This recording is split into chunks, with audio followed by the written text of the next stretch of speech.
जय जगन्नाथ। मैं शिवानी चक्रवर्ती मैं हर्षिका चक्रवर्ती अपने channel Bong Calling Food Tales में आप सबका स्वागत करते हैं। 4 तारीख को चीता लगी अमावस्या है भगवान जगन्नाथ जी का, जिसको चित्रक लगी भी कहा जाता है। और उस दिन भगवान जगन्नाथ जी को एक भोग लगाया जाता है, चितोव पीठा। मंदिर में जिस दिन चितोव पीठा भोग लगी होता है, उसके पहले दिन जो घर में जगन्नाथ जी होते हैं या फिर और देवी देवता होते हैं जिनको आप चितोव पीठा भोग लगाते हैं, अमावस्या के पहले दिन भोग लगाया जाता है। अर्थात एक दिन घर में लगाया जाता है, पहले दिन घर में लगाया जाता है और अमावस्या के दिन मंदिर में लगाया जाता है। तो अगर आप घर में भगवान जी को भोग लगाना चाहते हैं तो 3 तारीख को आप ये पीठा बनाकर भोग लगा सकते हैं। हम ऑलरेडी 2 टाइप के चितोव पीठा मंदिर में किस तरीके से बनता है और एक दूध चितोव पीठा हमने ऑलरेडी अपलोड कर रखा है अपने चैनल में। लेकिन आज जो हम दिखाने वाले हैं वो मेरी दीदा की स्पेशल चितोव पीठा है, जो वो बना के भोग लगाती थी मेरे मामा के घर में। जो जगन्नाथ जी हैं, जिनको कि रघुनाथ जी के नाम से पूजा जाता है, उनके पास वो भोग लगाती हैं। वो है गुड़ और खोए का चितोव पीठा। दीदा का मतलब अगर आप समझ नहीं पा रहे हैं तो दीदा का मतलब होता है माँ की माँ, और वो बनाती थी गुड़ और खोए से। देखिए, बहुत सारे लोगों के दिमाग में ये सवाल आएगा कि क्या इतने पुराने टाइम में भी खोया मिलता था, क्योंकि लोगों को लगता है कि खोया मक्खन वगैरह अभी ज़्यादा मिलते हैं। लेकिन नहीं, मेरा जो मामा का घर है वो एक फ्लड अफेक्टेड एरिया है। हर साल वहाँ पे बाढ़ आती है। 3 नदियों के बीच बसा हुआ एरिया है, जिसको कि उड़िया में धोया कहा जाता है, धोया अंचल। अर्थात हर साल वहाँ पे फ्लड आता है। जैसा मैंने कहा कि 3 नदियों के बीच में है, तो एक नदी में तो बांध है, बाकी 2 नदियों में बांध नहीं है। तो जब बाढ़ आता है तो वो दोनों नदियाँ मिलकर मतलब गांव में आती हैं, और जितने सारे गांव उस एरिया में है, हर गांव में पानी आता है, हर घर में पानी घुसता है। और कभी कभी तो साल में 2 बार बाढ़ आता है। दुर्गा पूजा के बाद तक भी गांव में पानी भरा रहता है। तो सरवाइव करने के लिए उनके पास जो चीज़ ज़्यादा दिन तक रह सकती है वो बना के रखते हैं वो। और उसमें से घी सबसे मतलब महत्वपूर्ण चीज़ है। इस तरीके के जगह होने की वजह से वहाँ पर मुझे याद है कि मेरे मामा के गांव में एक ही ग्रोसरी शॉप है। आज भी शायद 2 या 3 होंगे, लेकिन हम जब छोटे थे तो एक ही ग्रोसरी शॉप हुआ करता था, और उसमें भी बहुत ही कम चीज़ रहती थी, क्योंकि वहाँ पर भी जब पानी घुस जाता था तो उनके सारे सामान भी वो नष्ट ही होते थे। इसलिए 80% लोगों के घर में गाय होती थी और बहुत सारे लोगों के घर में गौशाला होती थी। तो मेरी मामा के घर में गौशाला थी, और मेरी दीदा बहुत सारे दूध, दही, मक्खन और घी बना के सालों साल रखती थी, और बहुत ही टेस्टी खोया बनाती थी। खैर, तब तो हम नहीं खाते थे, क्योंकि मतलब गाय से जो भी सामग्री आती है, दूध, दही वगैरह, हमको बहुत ज़्यादा बदबू आती थी। तो हम जब मामा के घर में जाते थे ना, वो बदबू से हम बहुत परेशान हो जाते थे। तो वो जो खोया बनाती थी, मिट्टी के बर्तन में उसको काढ़ के, वो जो पूरा लाल कलर का जो खोया बनता था वो एक अलग टाइप का खोया था, और उसी को यूज करके वो बनाती थी। लेकिन अभी मेरे पास तो वो लाल खोया नहीं है, तो बाज़ार में जो पीले रंग का खोया अवेलेबल है उसको लाके मैं ये पीठा बना रही हूँ। आई होप ये पीठा आपको अच्छा लगेगा। तो चलिए बनाना शुरू करते हैं मेरी दीदा के स्टाइल का गुड़ का और खोए का चितोव पीठा। तो सबसे पहले चितोव पीठा बनाने के लिए हम लेंगे चावल। जो टूटे हुए चावल होते हैं उसको लेंगे, और कम से कम उसको 5 से 6 घंटे तक उसको भिगो के रखना है, ताकि वो फूल सके। चितोव पीठा एक ऐसी पीठा है जिसमें पीठा का नरम होना बहुत ज़रूरी है। इसलिए आपको चावल को अच्छी तरीके से भिगोना है, और मिनिमम 3 घंटे तक तो उसे फॉर्मेट भी करना है। तो हमने यहाँ पर ओवरनाइट सोक करके चावल को रखा है, क्योंकि हमारे पास टाइम था तो हमने उसको ओवरनाइट सोक कर लिया है। तो चावल हमें प्रॉपर भिगोया हुआ चाहिए, और उसके साथ हमें चाहिए नारियल। यहाँ पर हमने एक कसा हुआ नारियल लिया है, बड़ा वाला। चितोव पीठा में बहुत ज़्यादा क्वांटिटी में नारियल जाता है, तो हमने यहाँ पर एक कसा हुआ नारियल लिया है। तो अभी हम इस चावल को पीसकर एक मोटा सा हम बैटर बनाएंगे। चावल और नारियल को पीसकर 1.5 कप हमने यहाँ पर चावल लिया है, तो उस हिसाब से हमने यहाँ पर 1 कप ग्रेटेड कोकोनट डालेंगे। कोकोनट अगर आप फ्रेश होगा तो बहुत ज़्यादा अच्छा रहेगा। तो इसको 2 इलायची और 2-3 काली मिर्च के साथ पीस लेना है हमें। मेरी दीदा ऐड करती थी इलायची और काली मिर्च, इसलिए मैं आपको दिखा रही हूँ। तो नारियल को चावल को, इलायची को और काली मिर्च को अच्छी तरीके से हमको पीस लेना है और मोटा सा एक पेस्ट बनाना है। क्योंकि अगर हम मोटा सा पेस्ट नहीं बनाएंगे, इसमें अगर हम गुड़ ऐड करेंगे बाद में, और उस गुड़ को हमें पका के ऐड करना है, कच्चा गुड़ ऐड नहीं करना है। आप कच्चा गुड़ यूज़ कर सकते हैं, लेकिन कच्चा गुड़ यूज़ करने में उसका एक अलग तरीके का टेस्ट आएगा, लेकिन अगर पका हुआ गुड़ आप यूज़ करेंगे उसका टेस्ट कुछ अलग आता है। तो चलिए सबसे पहले हम बैटर बना लेते हैं।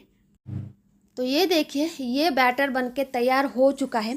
लेकिन इतने सारे जो बैटर हमने बनाए हैं उन सब का हम गुड़ का चितौ पीठा नहीं बनाएंगे। इसमें से आधा हम लेंगे, क्योंकि आधा हम जो सफ़ेद चीनी का जो होता है वो पीठा बनाने के लिए रखेंगे और आधा लेंगे गुड़ का पीठा बनाने के लिए। लेकिन अभी हम इसको फॉर्मेट होने के लिए रख देंगे। यहाँ पर हम इसको 4 घंटा फॉर्मेट करेंगे। अभी 6 बज रहे हैं, तो 10 बजे हम पीठा बनाएंगे, तो तब तक हम इसे फॉर्मेट करने के लिए रख देते हैं। तो ये देखिए, 4 घंटे फॉर्मेट होने के बाद मैं आपको दिखा रही हूँ। ये देखिए, ये बैटर किस तरीके से फूल गया है। ये देखिए, अभी इससे क्या होगा ना, जो चितौ पीठा है काफ़ी ज़्यादा सॉफ्ट बनेगा। नारियल की मात्रा ज़्यादा होने से वैसे भी सॉफ्ट होती है, लेकिन अगर चावल अच्छी तरीके से फूलेंगे नहीं तो आपकी पीठा बिल्कुल भी सॉफ्ट नहीं बनेंगे। तो अभी हमें गुड़ का सिरप बनाना है, जो हमें इस बैटर में ऐड करना है। तो गुड़ का सिरप बनाने के लिए मैंने यहाँ पर 1.5 कप पानी गर्म कर लिया है। और यहाँ पर जिस गुड़ का हम उपयोग कर रहे हैं वो पीला गुड़ है, अर्थात प्रोसेस गुड़ है। जो काला गुड़ आता है वो नहीं है।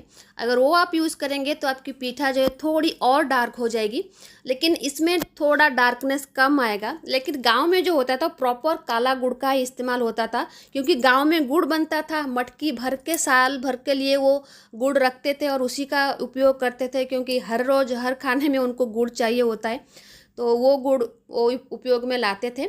लेकिन मेरे पास अभी ये प्रोसेस गुड़ है, तो अभी हम उसी का इस्तेमाल करेंगे और इस गुड़ को हम अच्छी तरीके से पकाएंगे, ताकि उसका जो कच्चा फ्लेवर है वो ना आए। जब मेरी दीदा से हमने ये पूछा था तो उनका कहना था अगर पका हुआ गुड़ हम इस्तेमाल करेंगे तो पीठा थोड़ी ज़्यादा समय तक रहता है, अच्छा ख़राब नहीं होता। लेकिन कच्चा गुड़ अगर हम उपयोग करेंगे तो बहुत जल्दी पीठा ख़राब हो जाता है। और पके हुए गुड़ का फ्लेवर भी अलग होता है, एक कैरामल फ्लेवर आता है इसमें, तो इसलिए ये पीठा थोड़ा ज़्यादा टेस्टी लगता है।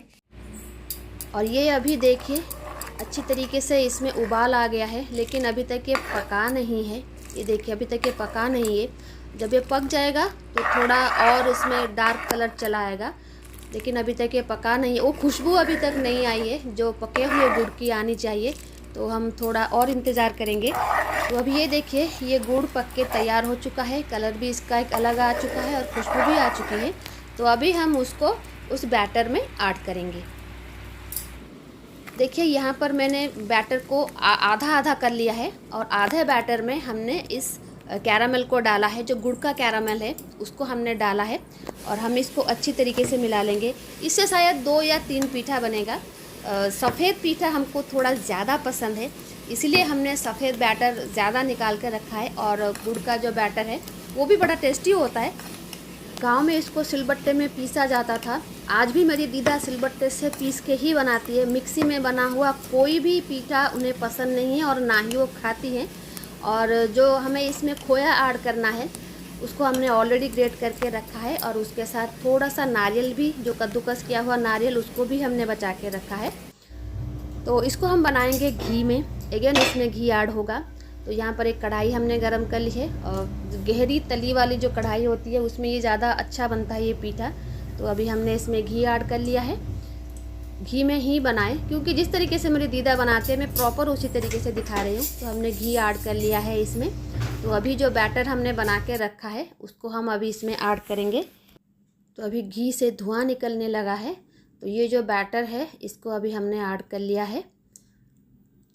और अभी हम इसके ऊपर ऐड करेंगे ग्रेटेड खोया और नारियल। इलायची का फ्लेवर बहुत ही अच्छा आ रहा है, तो ये थोड़ा सा नारियल हमने इसमें ऐड कर लिया। और ये मार्केट से लिया हुआ खोया है, लेकिन मेरी दीदा जो खोया बनाती थी घर में, लाल खोया मिट्टी के बर्तन में उसको काट के, वो बिल्कुल मतलब डीप रेड कलर का होता था और बहुत ही अलग तरीके का, अलग स्वाद का होता था। तो वो बनाती थी और भर भर के उसमें ऊपर डालती थी। मैं यहाँ पर बहुत कम ऐड कर रही हूँ। और अभी हम क्या करेंगे, एक ढक्कन लगा देंगे और उसके ऊपर थोड़ा पानी लगा देंगे। ऑथेंटिक तरीके से जो बनता है ना भीगा हुआ कपड़ा डाल के, वो तो हमने अपने प्रीवियस वीडियो में बताया हुआ है, लेकिन इजी तरीके से आप कैसे बना सकते हैं वो अभी हम आपको दिखा रहे हैं। ढक्कन लगा के थोड़ा सा पानी का छींटा लगा के 2-3 मिनट तक आप उसको छोड़ दें और 2-3 मिनट के बाद जब वो पानी सूख जाए तो आप देख सकते हैं पीठा अच्छे तरीके से बन गया है। ये देखिए गुड़ का है इसलिए इसके चारों तरफ एक अलग सा कलर आ गया है, ये देखिए, और ये नीचे बिल्कुल लाल हो गया है। ये देखिए ये पीठा और खोया भी अच्छी तरीके से मेल्ट हो चुका है और नारियल के साथ अच्छी तरीके से देखिए। तो ये है गुड़ और खोए से बना हुआ चितऊ पीठा और गुड़ की बहुत अच्छी सुगंध आ रही है।